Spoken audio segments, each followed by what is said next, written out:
અહીંયા મેં એક એક્ઝામ્પલ ડેમોન્સ્ટ્રેટ કરેલું છે કે Arjun was driving an old tractor slowly. ચાલુ ભૂતકાળનું વાક્ય છે કે અર્જુન નામનો વ્યક્તિ એટલે કે અર્જુન એક જૂનું ટ્રેક્ટર ધીમે ધીમે ચલાવી રહ્યો છે. હવે આમાંથી પ્રશ્નો કેમ પૂછે ખબર? માનો કે ટ્રેક્ટર નીચે અંડરલાઈન કરી અને કૌંસમાં એવું કહે કે identify the underline word, underline કરેલો શબ્દ ઓળખો. તો ઓપ્શન નીચે આપ્યા હોય સબ્જેક્ટ, ઓબ્જેક્ટ, એડજેક્ટિવ કે એડવર્બ, તો એ આવશે કર્મ એટલે કે ઓબ્જેક્ટ આવશે. માનો કે ઓલ્ડ નીચે લીટો કર્યો હોય તો ઓલ્ડ એ શું છે? તો ગુજરાતીમાં જોતા વિશેષણ છે, પરંતુ ઇંગ્લિશમાં ઓપ્શન કયો સિલેક્ટ કરીશું? તો કે એડજેક્ટિવ નો.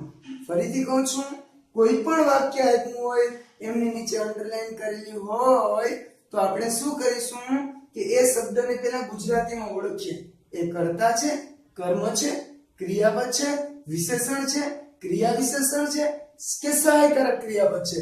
એને ઓળખી અને પછી એનું ઇંગ્લિશ શું થાય અને એનું ઇંગ્લિશ ચાર ઓપ્શનમાંથી શું છે એને આપણે ઓળખી કાઢવાનું છે. બીજી રીતે કેવી રીતે પૂછે? એમનું વાક્ય આપ્યું હોય અને કૌંસમાં આપે કે identify the adverb in this sentence. આ વાક્યમાંથી એડવર્બ શોધી કાઢો, અથવા ગુજરાતીમાં એવું હોય કે આપેલા વાક્યમાંથી ક્રિયા વિશેષણ શોધી કાઢો. તો નીચે ઓપ્શન આપ્યા હોય કે ડ્રાઇવિંગ છે, ઓલ્ડ છે, ટ્રેક્ટર છે અને સ્લોલી. તો ક્રિયા વિશેષણ શું કયું હશે? તો કે સ્લોલી આપેલું છે, તો એને આપણે આઈડેન્ટિટી કરી શકીએ. મેં ચાલુ ભૂતકાળનું અર્જુન એક જૂનું ટ્રેક્ટર ધીમે ધીમે ધીમે ધીમે ચલાવી રહ્યો હતો. આ ચાલુ ભૂતકાળનું વાક્ય છે. અર્જુન કર્તા છે, વોઝ સહાયકારક ક્રિયાપદ છે, ડ્રાઇવિંગ એ મુખ્ય ક્રિયાપદ છે, એન એ આર્ટિકલ છે, એ એન અને ધ, ઓલ્ડ એ વિશેષણ છે, ટ્રેક્ટર એ કર્મ છે, જ્યારે સ્લોલી એ ક્રિયા વિશેષણ છે. હવે કાઇન્ડ્સ ઓફ સેન્ટેન્સીસ પ્રમાણે વાક્યની અંદર આવતા દરેક શબ્દોને આપણે આઈડેન્ટિટી કર્યા. હવે ડિસ્કસ કરીએ અગત્યથી કર્તા કોને કહેવાય. તો વાક્યની શરૂઆતમાં હોય એટલે કે અર્જુન, વ્યક્તિનું, પ્રાણીનું, પક્ષીનું, કોઈ વાહનનું શક્ય હોય ત્યાં સુધી નામ હોય અથવા એમનું સર્વનામ હોય. અહીં અર્જુનનું હી લખી શકો. તો સર્વનામ હોય આઈ, વી, યુ, હી, સી, ઇટ કે ધે. હવે કાર્યનો કરનાર પહેલા તમારે આમાંથી આઈડેન્ટિટી કરવાનું ક્રિયાપદ. મુખ્ય કાર્ય કયું થાય? તો કે ચલાવવું, ખાવું, પીવું, હસવું, રમવું, દોડવું, બોલવું, જોવું, નાચવું, શીખવું, શીખવવું. તો કરનાર કોણ છે કાર્યનો? ચલાવવું. તો કોણ ચલાવે છે? તો કે અર્જુન. તો અર્જુન શું થયો? કર્તા. તો આપણે કર્તાની માહિતી મેળવવા માટે કોણથી પ્રશ્ન પૂછીએ એટલે આપણે કર્તા મળી જાય. પણ ઇંગ્લિશ આઈડેન્ટિટી કરવા માટે યાદ રાખો કર્તાને અંગ્રેજીમાં સબ્જેક્ટ કહેવાય છે. વાત બીજી કરું, સહાયકારક ક્રિયાપદ, જેમને અંગ્રેજીમાં સહાયક એટલે હેલ્પિંગ, ક્રિયાપદ એટલે વર્બ, સહાય કરતું ક્રિયાપદ, જેને ટુ બી ના રૂપ આપણે લેક્ચર જોયો તો, સેકન્ડ લેક્ચર એમાં જોયું હતું કે ટુ બી ના રૂપમાં am is are, was were, am is are, was were, have, has, will, shall, had, આ બધા શબ્દો આપણે જોયા હતા. એ બધા શું હતા? સહાયકારક ક્રિયાપદ. એટલે કે કર્તા અને મુખ્ય ક્રિયાપદની વચ્ચે જે શબ્દ આવે એ સહાયકારક ક્રિયાપદ હોય. એમિઝાર હોઈ શકે, વોઝ વર હોઈ શકે, હેવ, હેઝ હોઈ શકે, વિલ, શેલ હોઈ શકે, હેડ હોઈ શકે, કોઈ પણ હોઈ શકે. પણ આ એટલા માટે અગત્યનું ઉપયોગી છે કે કોઈ પણ વાક્યને તમારે નકાર કરવાનું કે અર્જુન એક જૂનું ટ્રેક્ટર ધીમે ધીમે ચલાવી રહ્યો ન હતો, તો અહીંયા શું લખીશું? નોટ. કોઈ બી સહાયકારક ક્રિયાપદ આવે એના પછી ડેફિનેટલી નોટ મૂકો એટલે વાક્ય બની જશે નકાર. હવે પ્રશ્નાર્થ બનાવવાનું કે તો પહેલો શબ્દ અને બીજો શબ્દ એટલે કે કર્તા અને સહાયકારકનું સ્થાન બદલી અને અંતે પ્રશ્નાર્થની નિશાની મૂકવાથી વાક્ય પ્રશ્નાર્થ બની જાય છે. ખૂબ સરળ છે. વાત કરીએ ક્રિયાપદની. ગુજરાતીમાં બોલતા શબ્દને છેડે હું આવે. શું આવે? હું. જો ખાવું, પીવું, બોલવું, હસવું, દોડવું, હું આવશે. બધામાં શું આવશે? હું. જોવું, ખરીદવું, લેવું, નાખવું, કાઢવું, ભણવું, ભણાવવું, શીખવવું, સમજવું, સમજાવવું, બધા જ માં હું આવે. તો ગુજરાતીમાં બોલતા હું આવે ક્રિયાપદ કહેવાય. ક્રિયાપદ ખૂબ જ અગત્યનું છે. If you want to speak English clearly then you should try to improve your tense form. તમને તમારું જે ટેન્સ નું નોલેજ છે એ સુધારવું પડે અને ટેન્સ માટે અગત્યનું છે ક્રિયાપદ ક્રિયાપદ ક્રિયાપદ એટલે કે વર્બ. તો આ વાક્યમાં મેં મુખ્ય ક્રિયા કઈ થઈ?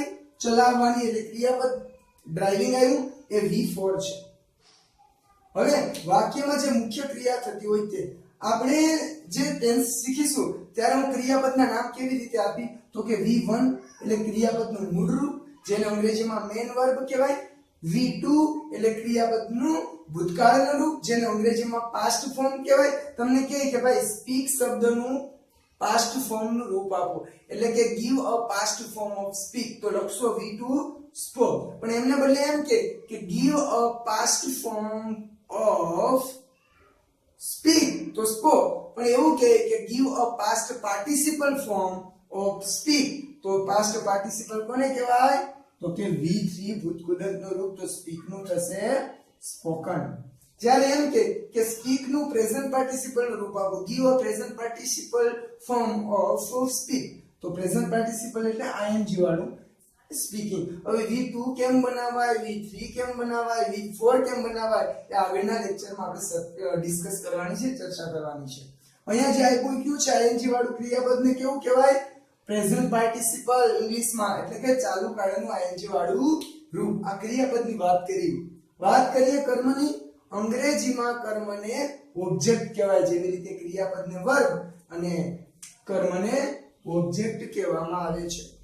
હવે કર્મ કેવી રીતે આઈડેન્ટિટી કરવું તો કે શું થી પ્રશ્ન પૂછવાનો કે તે ચલાવે છે શું ચલાવે છે, જુએ છે શું જુએ છે, બરાબર, રમે છે શું રમે છે, બોલે છે શું બોલે છે, ખાય છે શું ખાય છે. શું થી પ્રશ્ન પૂછતા મળે અને ક્રિયાપદ પછી તરત સ્થાન હોય જેનું કર્મનું.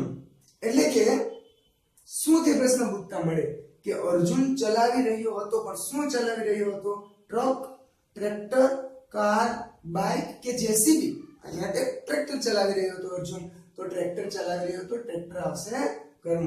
પણ વિશેષણ કોને કહેવાય? ખાસ પૂછે વિશેષણ અને ક્રિયા વિશેષણ એટલે કે find out adjective and adverb in this sentence. વારંવાર ખાસ કરીને કોમ્પિટિટિવ એક્ઝામમાં આવા પ્રશ્નો આવે છે અને સ્ટુડન્ટ માટે ક્વેરી ઊભી થાય તો એના માટે આપણે એનું સોલ્યુશન આપીએ કે કર્મ આપણે પહેલા મળી ગયું શું ચલાવે છે? ટ્રેક્ટર. તો ટ્રેક્ટર કેવું છે, કેવી છે, કર્મ કેવું છે એવો પ્રશ્ન પૂછતા આપણે શું મળશે? વિશેષણ. એટલે કર્મની વિશેષતા બતાવતો શબ્દ એ વિશેષણ અને વિશેષણનું સ્થાન કર્મની આગળ હોય એટલે આ કર્મ છે એમની આગળ છે હોય.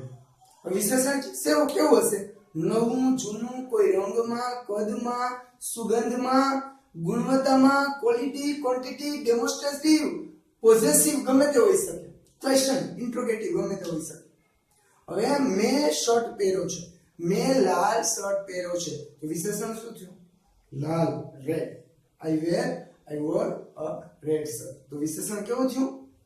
રેડ. અમે નવી કાર ખરીદી તો નવી શું થયું? વિશેષણ કહેવાય.